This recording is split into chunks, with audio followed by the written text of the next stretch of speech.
अस्सलाम वालेकुम। आज आपके लिए बहुत ही टेस्टी मज़ेदार जायकेदार कीमे की रेसिपी लेके आई हूँ, जो कि बहुत ही आसानी के साथ बनाना बताऊंगी। तो चलिए बनाना करते हैं स्टार्ट इस रेसिपी को। इसे बनाने के लिए मैंने एक नॉन स्टिक कढ़ाई गैस के ऊपर रख दी है। इसके अंदर मैं आधा कप ऑयल का यूज़ कर रही हूँ। ऑयल गर्म हो चुका है। इसके अंदर मैं 3 बारीक कटी हुई प्याज डाल देती हूँ और इसे डालने के बाद अच्छी तरह फ्राई कर लूँगी। प्याज का कलर चेंज होने तक इसे फ्राई करना है।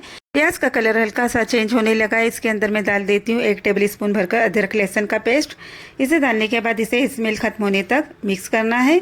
लगातार चम्मच चलाना है, जिसकी वजह से इसकी स्मेल खत्म हो जाएगी। तो इसे मिक्स करते हुए 1 से 2 मिनट हो चुके हैं। इसके अंदर मैं डाल देती हूँ 1 टेबल स्पून भरकर ज़ीरा। तो यहाँ पर मैंने साबित ज़ीरा ले लिया है। इसे डालने के बाद अच्छी तरह मिक्स कर दूंगी। एक बादियान का फूल 2 से 3 इंच का मैंने दालचीनी का टुकड़ा ले लिया है, इसे भी डाल देती हूँ।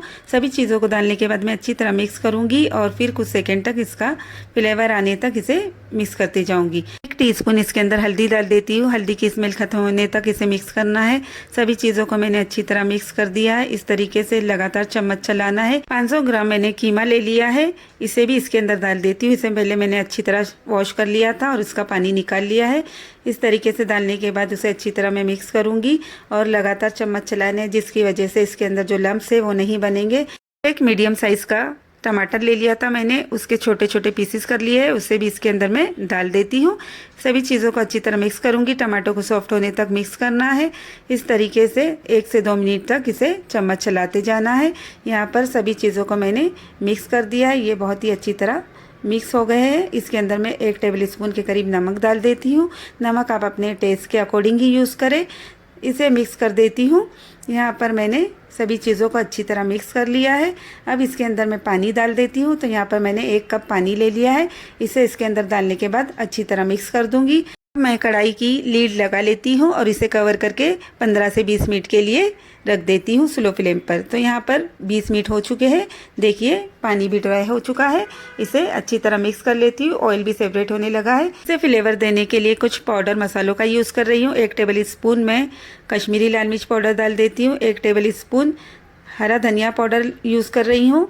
1 टेबल स्पून तीखी वाली लाल मिर्च पाउडर का यूज़ कर रही हूँ। इसे डालने के बाद अच्छी तरह मैं मिक्स कर दूंगी और सभी चीज़ों को 1 से 2 मिनट तक मिलाती जाऊंगी, जिसकी वजह से मसाले अच्छी तरह मिक्स हो जाएंगे और ऑयल भी अच्छी तरह सेपरेट होने लगेगा। तो यहाँ पर देखिए इसे मिलाते हुए 1 से 2 मिनट हो चुके हैं। इसके अंदर मैं थोड़ा सा फ्रेश धनिया कट करके डाल देती हूँ। 2 से 3 हरी मिर्चें इसके अंदर मैं डाल देती हूँ, जिसकी वजह से फ्लेवर बहुत ही अच्छा आता है। इस तरीके से इसे मिलाती जाऊंगी और 2 से 5 मिनट तक इसे इसी तरह कुक होने दूंगी और लगातार चम्मच चलाते रहूंगी। इस तरीके से सभी चीज़ें अच्छी तरह मिक्स हो जाएंगी। गैस का फ्लेम कर देती हूँ ऑफ। इसे निकाल लेती हूँ एक सर्विंग प्लेट में। तो देखिए बहुत ही अच्छा कीमा बनकर रेडी हुआ है। बहुत ही मसालेदार बनकर रेडी हुआ है। इसकी गार्निशिंग कर ली है मैंने नींबू से और थोड़े से सब्ज़ धनिया से। वीडियो पसंद आई तो चैनल को लाइक कर दे, वीडियो को सब्सक्राइब कर दे और बेल आइकन को भी प्रेस कर दे।